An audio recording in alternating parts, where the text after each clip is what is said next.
आज की इस वीडियो में हम लोग बातें करेंगे जावास्क्रिप्ट के बेसिक चीज़ों के बारे में। सबसे पहले हम स्टार्ट करते हैं वेरिएबल्स के बारे में।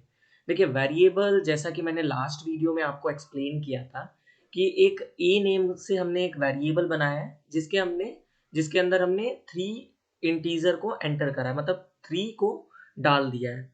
तो ए क्या है? ए एक तरीके का वेरिएबल है। बी के अंदर हमने 4 डाला हुआ था, 4 एक नंबर डाला हुआ था, तो बी भी एक दूसरा वेरिएबल है। बेसिकली वेरिएबल एक तरीके का कंटेनर होता है जो कि हमारे डेटा को स्टोर करता है। अब अगर आप सिंपल सा एक एग्जांपल देखो, जैसे आप ये बॉटल देख रहे हो, एक कोल्ड ड्रिंक की बॉटल होती है।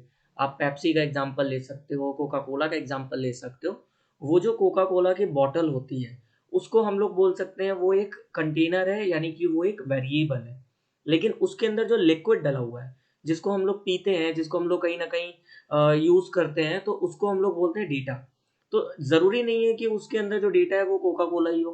कई बार क्या होता है, बॉटल खाली होने के बाद हम उसको पानी पीने में भी यूज करते हैं। कुछ लोग घरों में रिफाइन ऑयल या फिर सरसों का तेल रखने के लिए यूज करते हैं। तो डेटा जो होता है वो कुछ भी हो सकता है। तो यानी कि डेटा कई तरीके की हो सकती है, लेकिन जो कंटेनर है वो तो सेम टू सेम है। यानी कि वेरिएबल क्या होता है, एक कंटेनर होता है, और जो लिक्विड है वो कहीं ना कहीं डेटा है। तो वेरिएबल हम लोग जब जावास्क्रिप्ट के अंदर क्रिएट करते हैं तो हम लोग VAR का यूज करते हैं, और ये फर्स्ट टाइम आपको यूज करना होता है। इसका मैं एग्जांपल भी आपको करके दिखाऊंगा। जब आप कभी भी फर्स्ट टाइम किसी वेरिएबल को बनाते हो तो आपको स्टार्टिंग में VAR लिखना होगा, फिर उसके बाद आपको वेरिएबल क्रिएट करना होगा। वेरिएबल क्रिएट करने से होता क्या है, जैसे हमारा ये सीपीयू है, जैसे हमारा मेमोरी है, हमारे कंप्यूटर की मेमोरी है। जब हम किसी वेरिएबल को क्रिएट करते हैं तो वो एक मेमोरी के हिस्से को उस वेरिएबल का नाम दे देता है। जैसे अगर हमने ए यहाँ पे क्रिएट किया 3, तो किसी भी एक लोकेशन पर ए नाम का एक वेरिएबल जो है दे दिया गया है, और वो मेमोरी केवल ए का है। इस तरीके से अब आप जो भी डेटा स्टोर कराओगे ए के अंदर, वो कहीं ना कहीं इस मेमोरी लोकेशन के अंदर स्टोर होगा। तो इससे क्या होता है, इससे आप बाद में इस लोकेशन को, इस मेमोरी लोकेशन को आप एक्सेस कर सकते हो। कोई चेंजेस करने हैं, कोई मॉडिफिकेशन करने हैं, तो वो सारी चीज़ें आप कर सकते हो। सो अब वेरिएबल कैसे क्रिएट करते हैं, एक सिंपल सा सिंटेक्स होता है। हमें सबसे पहले कीवर्ड यूज करना होगा, जो कि हम लोग VAR यूज करते हैं। कीवर्ड क्या होता है आगे मैं एक्सप्लेन करूंगा आपको। आइडेंटिफायर हम लोग कोई भी एक ऐसा वर्ड यूज करेंगे जो कि हम आइडेंटिफायर के रूप में यूज कर रहे हैं। जैसे मैंने ए यूज किया हुआ है। इक्वल टू का मतलब होता है असाइन, असाइन करना। और ये डेटा आप यहाँ पे एंटर कर रहे हो। जो भी आप डेटा यहाँ पर डालना चाहते हो वो डेटा आप यहाँ पर डालोगे। और फिर सेमीकोलन हम लोग यूज करते हैं, ये टर्मिनेट करने के लिए होता है। तो एक सिंपल सा सिंटेक्स होता है वेरिएबल क्रिएट करने के लिए। अब ये जो डेटा होते हैं, आप देखो यहाँ पर हम कई तरीके के डेटा यहाँ पर स्टोर कर सकते हैं। हम चाहे तो कोई नंबर स्टोर कर सकते हैं, हम चाहे तो कोई डेसिमल नंबर को डाल सकते हैं। डेसिमल नंबर को हम लोग जनरली फ्लोट बोलते हैं, FLOAT। और हम चाहे तो कोई कैरेक्टर या फिर कोई वर्ड भी स्टोर करा सकते हैं सी के अंदर, सी आइडेंटिफायर के अंदर। तो जब भी आप कैरेक्टर या फिर वर्ड स्टोर कराते हैं तो डबल कोटेशन के अंदर आपको लिखना होता है। बाकी चीज़ें जो होती हैं वो बिल्कुल डेसिमल के जैसे या नंबर के जैसे हम लोग करते हैं। सो इस तरीके से हम लोग कहीं ना कहीं की वेरिएबल्स क्रिएट करते हैं। अब मैं आपको कुछ वेरिएबल्स क्रिएट करके दिखाने वाला हूँ। ये मैंने ऑलरेडी कुछ जो स्ट्रक्चर है जावास्क्रिप्ट का वो मैंने लिख लिया है।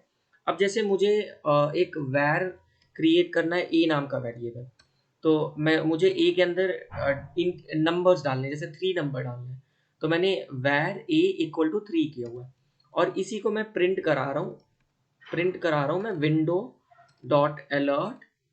और इसके बाद मैंने ए को प्रिंट करा दिया, इस तरीके से सेव कर दिया।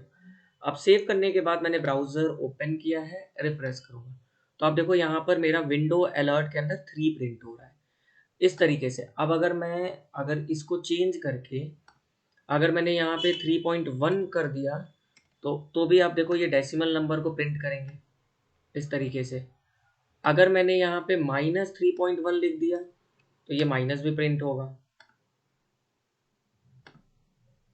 रिफ्रेश किया मैंने, -3.1। अगर मैंने यहाँ पे नेम प्रिंट किया, जैसे राम, डबल कोटेशन के अंदर, सो ये भी इस तरीके से प्रिंट होगा। ओके। अब अगर हम चेक करना चाहते हैं कि क्या अगर हम बिना कोटेशन के यूज करें तो होने वाला है प्रिंट, तो आप इस तरीके से भी ट्राई कर सकते हो, कोई प्रिंट नहीं होने वाला है, ऐसे नहीं होने वाला है, देखो नहीं आ रहा है।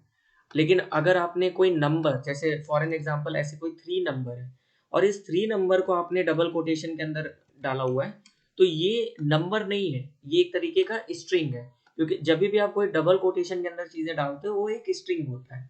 तो अब मैं अगर इसको रिफ्रेश करूंगा तो ये प्रिंट तो बिल्कुल नंबर के जैसा होगा, बट ये स्ट्रिंग है।